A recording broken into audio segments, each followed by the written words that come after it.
Hey everybody, and welcome back to another episode of Done Decent. My name is Darcy, and in today's episode we're going to be cleaning and repairing some of these parts. Today I want to go through, clean up these as well as I can. Right now I just have some Dawn dish soap, warm water right here. I'm going to go over all these, get them cleaned really well, and then we're probably going to start by repairing some of the cracked plastics. It's pretty miserable outside, but I do still have that forced air heater running in here.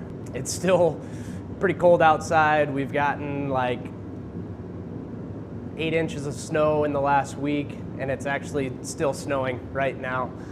And it's supposed to snow all weekend, and then it's supposed to snow like every other day for the next week and a half to 2 weeks. So unfortunately, we're not gonna be seeing any better weather for a while. I was really hoping we were gonna start getting into some better weather, you know, come early, middle of March, but it's looking like, you know, middle of March is 2 weeks away, and it's not getting any better right now. So we're just gonna have to push through, do what we can. As of right now, my plan is just to get the rest of these fairings cleaned up, fixed to the best of my ability. So let's go ahead, jump into the action.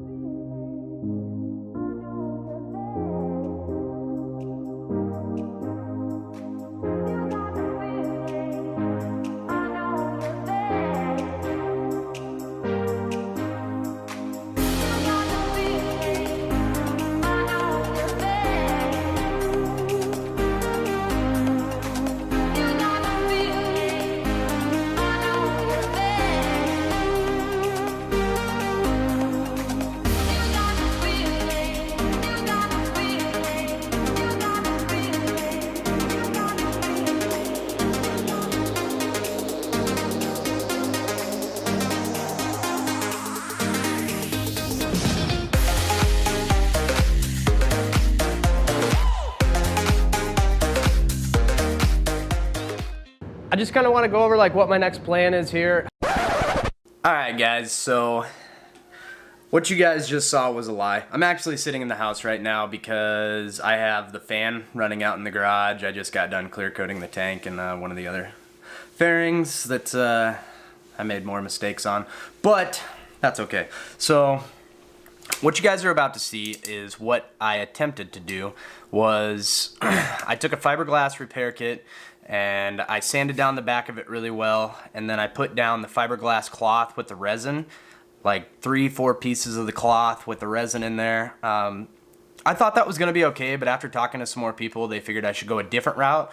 So I'll show you a little bit of footage of what I did with the fiberglass repair kit, and honestly, that probably would have ended up being okay, but I decided to go a different route. I tore it all off, and then I went back to square one and used Plasti-Fix. I got a black Plasti-Fix kit. I dremeled through the middle. You guys will be able to see in the videos exactly what I did. I'll show you. It'll be all right there, but I don't know if it was necessarily a mistake was made, but I wanted to go a different route with it and make sure that it was going to be extra durable and last a long time. Like I said, I still honestly think that I could have just left the fiberglass resin repair kit, all that stuff on the backside, and then just did the Plasti-Fix on the front and probably been more than okay. But just to be on the safe side of things, I went ahead and cleaned it all off and Plasti-Fixed both sides. Yeah? Hey, come here. While I was painting, I got some hair in the base coat and a little bit of hair in the clear coat too. And this is the culprit. This is Sophie. She has white hair and she sheds extremely bad. She was out in the garage with me the other day for a little bit, and yeah, like just from picking her up there, I have hair all over. I don't know, she sheds something ferocious, so but we've pretty much got that taken care of. I just finished clearing the tank, and like I said, one of the other plastics. The other plastic probably didn't really need another clear coat fix on it, but I went ahead and did it anyways. So those are going to be getting sanded down and buffed and polished in the next couple days. And then the bike is pretty much going to be ready for assembly. So you guys are seeing this way in the future, like a month ahead of what this video is and the rest of the work that I got done. A month, like, is probably like 3 to 5 weeks.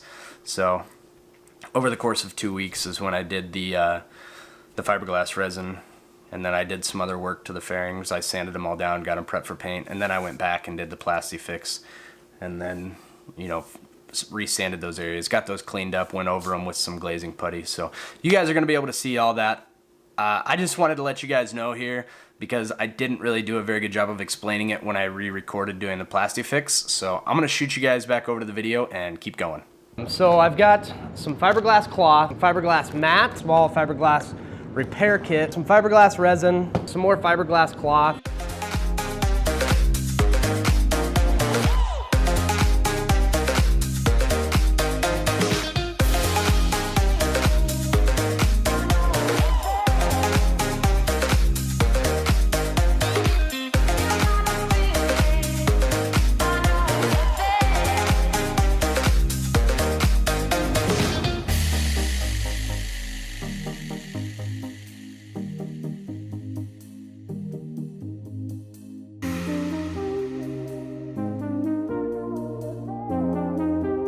All right, guys, so the idea with this Plasti-Fix is I'm gonna take a teardrop Dremel bit with my Dremel tool, and I'm gonna cut right along the crack, about halfway through the plastic. Then we're gonna come back with some probably 80 grit sandpaper, try to clean it out a little bit, feather out the edges with maybe like 120, get it nice, prepped, and then wax and grease remover, and then come in with the Plasti-Fix. I'll show you a little bit better how the Plasti-Fix works when I get to that point, but for now, what I'm gonna do is I'm gonna go ahead and I'm gonna put some tape on the back side of this while I'm working on this side, just to try to keep it. I mean, this one sits pretty good right where it needs to. It lines up pretty well just sitting naturally, but just to make sure that we don't have any issues while I'm working on this, I do want to put a little bit of reinforcement. I mean, I know tape's not going to make the biggest difference, but we're going to go ahead and slap some back here and get this dremeled out.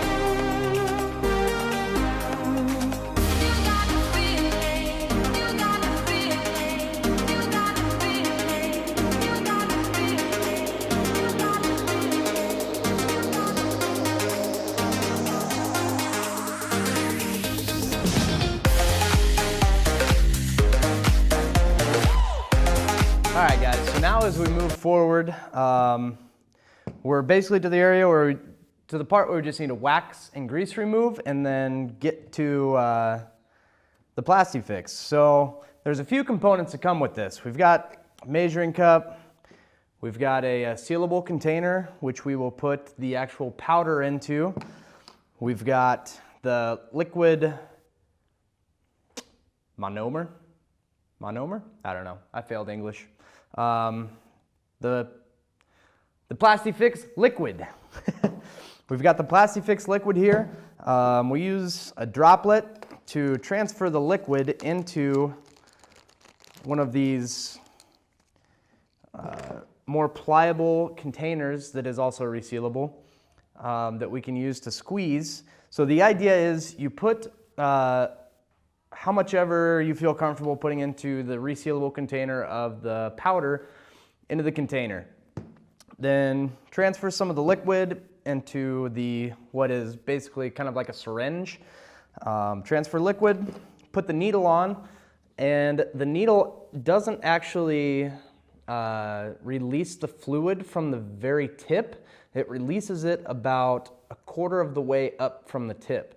That way, as you're using it, it'll roll down the tip into the powder, and you use the tip to pick up a drop that is now soaking up powder and covered in powder, and then squeeze a little bit more so that the drop falls into the crack, and then you kind of work it in, and it adheres and builds a bond inside there. And I mean, it's a pretty simple thing, but it's a pretty neat way of going about it.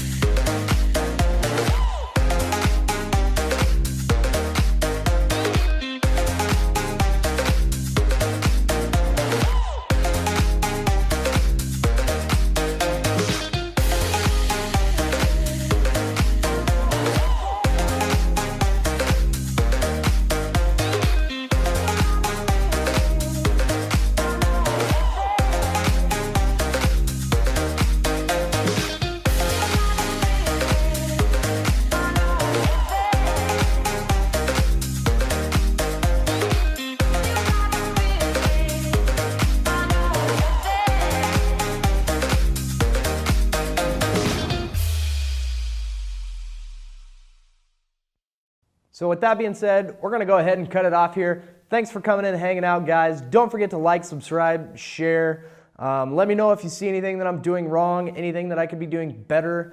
If you have any additional places to go for resources, let me know. I'm always loving to watch videos and read and just soak in information about doing this kind of stuff because I am learning. I'm very new. This is my first project and I just want to do good work. I want it to be quality work as well as quality content for you guys. So if you have any extra information for me, have any ideas or anything, please let me know.